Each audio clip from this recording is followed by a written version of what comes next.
They're actually, I think, lower than Congress. Is that possible? We're going to witness that deadly combination of no growth and inflation, or what is known as stagflation. You remember stagflation from the years of Jimmy Carter? That's very good. Whoa, let me see what you, oh, she's a historian. Jimmy Carter, stagflation, they were not good years. I was in business. I was saying, this isn't good. It was a bad time for our country, but this will be far worse because the numbers are far bigger. Under my administration, we had the exact opposite. We had low inflation, surging growth, and the greatest jobs presidency in the history of our country. And I said that would happen.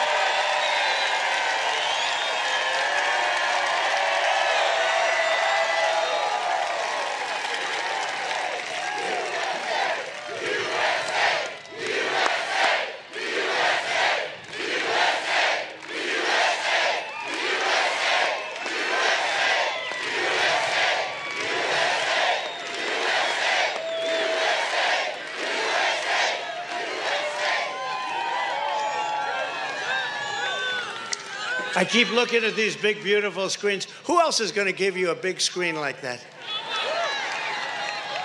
By the way, you know, we have great generals, but not the television guys. These guys are major losers. But do you think that General George Patton would have left early out of Afghanistan? Do you think he would have left dead soldiers for no reason whatsoever? And do you think he would have left $85 billion worth of the best equipment anywhere in the world? And you know, Russia and China, they already have samples of our great helicopters. We have the Apache helicopter. We have the best stuff in the world. And they are now re-engineering the equipment. They're de-engineering. They're taking it apart. They're figuring it out. And very soon they'll be building the best stuff for less money. It's a disgrace. What's happened is a disgrace. Think of it.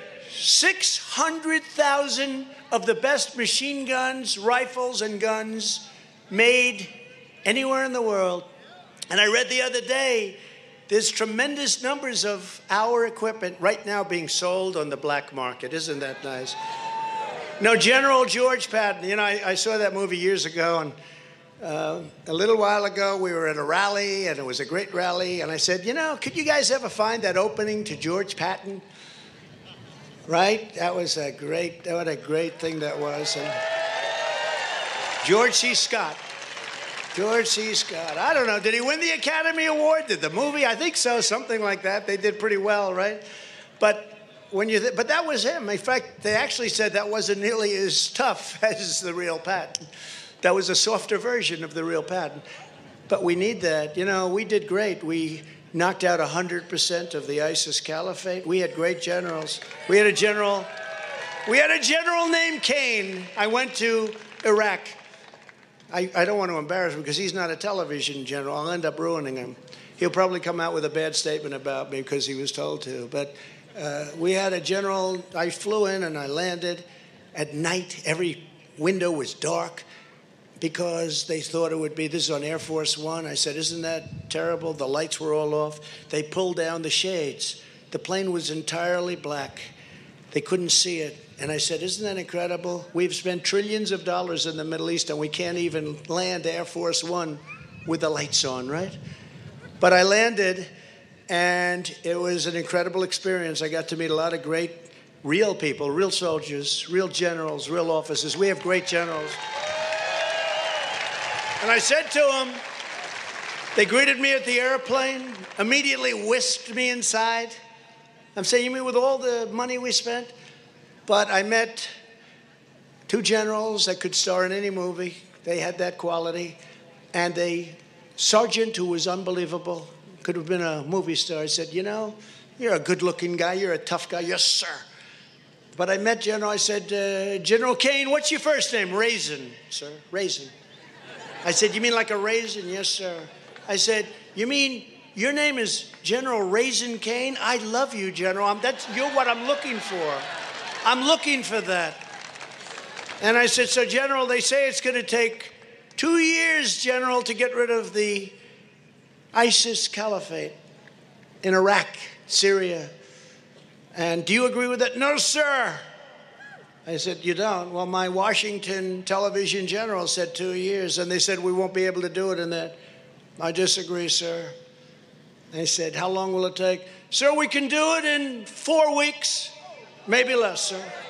I said, wait a minute, General, explain this to me. Well, sir, they would come here, and they're of a higher rank. I said, did you ever tell them what you have in mind?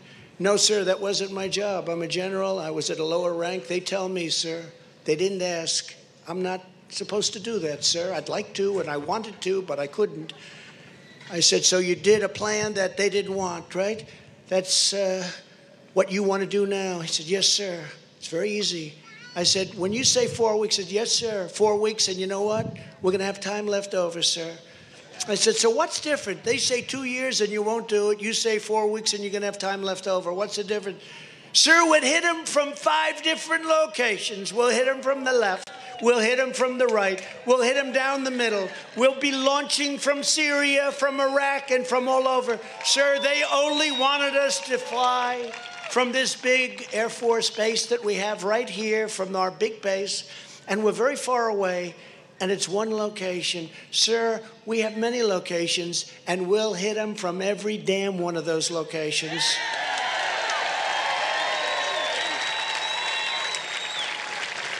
And you know what? I said, well, let me give that a little thought, General. I went back and I listened to the other ones, and I said, they're not good. One of them, Milley, actually told me that when we leave, I know where this came from. He went to Biden. I know exactly where this came from because he told me the same thing. Milley, a real genius. He went, you know, I put the patent thing up, compare that to Milley, but he said to me the same thing as they did. Sir, it's cheaper to leave the equipment than it is to take it. I said, now wait a minute, and especially being in the construction business, right? I said, so you mean we have a $50 million plane? All it needs is a tank of gas and a pilot. We could have flown over 200 pilots, taken everything out, but we didn't have to worry because the Taliban listened to me. We didn't have one soldier killed. Think of it, in 18 months. I spoke to Abdul. Abdul is the man running the Taliban right now. They left us alone. And it would have been fine, but what happened is we took all our soldiers out. And I told this one time before to a great group of people, very much like you, from a slightly different state. Remember Biden when he said, it's great to be in Idaho. They said, sir, you're in Iowa. Do you remember that? It's wonderful to be in New Hampshire. Sir, you're in Florida. So we should have known. But I know exactly what happened. Milley went up to him, just like he did to me, but it was unacceptable. With me, I said, I want every nut, I want every bolt, I want every screw, I want every plane and tank, I want the Apaches, I want everything else. And I even want the hangars, you know, those beautiful canvas hangars that hold these big monster planes. They're massive. I said, I want the hangars, I want the canvas, I want the plastic, I want the fiberglass, and I want the steel. I want everything out. And then we're going to bomb the hell out of the 5 or so bases that we don't want. And with Bagram, I hate to say it, but we're going to stay there. You know, it's right next to China.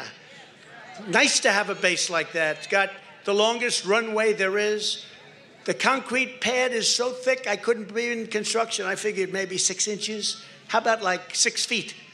6 feet thick.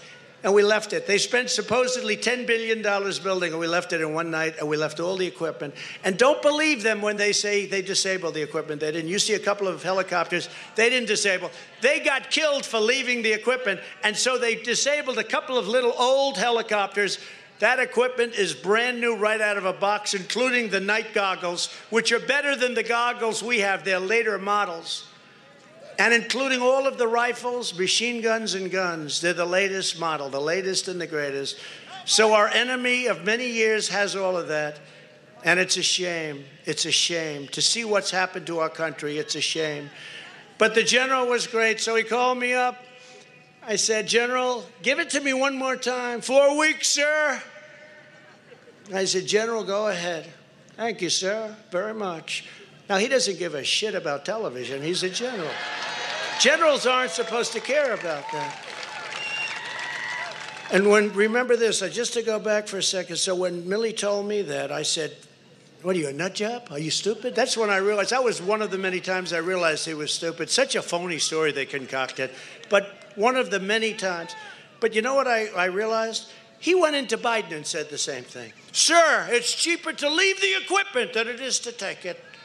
You know, you'll have a $5 million Army tank. You'll have a $30 million helicopter, brand new. You'll have, think of this. Even if you just flew it into Pakistan, it's a very short flight, and then you took your time in taking it. We should have taken everything. Most importantly, we should have never lost 13 warriors. And you know, nobody talks about this, and we should talk about it every time, every time. We also have numerous young people who have lost a leg, lost an arm, in one case lost 2 legs and an arm, and nobody talks. We talk about the 13, and we love those 13, and they're looking down on us right now, and they're proud of us because we know what we're doing. But we had some terribly wounded people, and overall they lost approximately 250 people. That's a terrible thing. Should have never happened. Should have never happened in that location. Should have happened in Bagram, where you have a big wall, actually, wall. You're not allowed to say wall. They don't like walls, you know. The Democrats don't want to build a wall. It was almost completed. I had to start it 2.5 years later for one reason. I had to fight off all the lawsuits where they were suing me, and it was just about finished. They would have finished the wall, but what happened with the general, Raising Cane, is called me up, said, sir, it's done. I said, done. It's done, sir. And we defeated 100% of the ISIS caliphate in record time. Sir, we hit them so hard, they didn't know what the hell was happening, sir. We have great generals. We have great soldiers and sailors and everything. I'm so proud of it, and so proud of Space Force. Remember, they didn't like Space Force. Space Force is going to be one of our most important. We totally rebuilt the military. But we did this, and that was much tougher than withdrawing from Pakistan, from Afghanistan, which we wanted to do. We wanted to do. And by the way, speaking of Pakistan would have helped us, but we didn't ask them for the help. We give billions and billions of dollars a year to Pakistan, and they don't do anything for us. They don't do anything. They would have helped if we did it the right way. So that's what happened, but we defeated 100% of the ISIS caliphate. Think of that. And we knocked out Soleimani, and we knocked out al-Baghdadi. They didn't know what the hell happened. And I'll tell you what, our country was respected again. This would have never happened, taking the military out first. And I told this, I said, if you look, Abdul, the American soldiers have left. And he said, I'm doing this like Schiff did to me with the phone call that he made up, right? But mine is probably totally true. And Abdul, the leader of the Taliban, good fighters, by the way, he said, you're crazy. They didn't leave. Are you crazy? Get him out of here. He's crazy. Sir, they left. No, they didn't. They left, sir. And then they sent a patrol in, called back. They said, sir, the Americans have left. He said, I don't believe it. And then they just walked into Kabul, and they walked into the remaining portions of Afghanistan. They didn't do that with me. They didn't do that with me. They respected us. Remember this, again, we had conditions. They weren't meeting them. We'd hit them hard. They would have met every one of those conditions. But remember, the first condition was you can't kill Americans and you can't kill American soldiers. Not one soldier was killed in 18 months. Not one. Think of that. And remember when Biden was making the speech about 3 weeks ago, and it was a disaster for him, and he was in the middle of a disaster, but he's protected by the press. They don't even talk about Afghanistan anymore. They don't even talk about it. But you remember when he was making this speech, he said, well, I will say that in 18 months, we've lost no soldier. And his people are screaming at him, don't stop there. Why did you bring that up? That's a good thing for Trump. I kept waiting for the but. There was no but. We lost no soldiers for 18 months because Abdul knew that we were going to hit them harder than any country has ever been hit before. Okay, it's very simple. And he understood that. He understood that.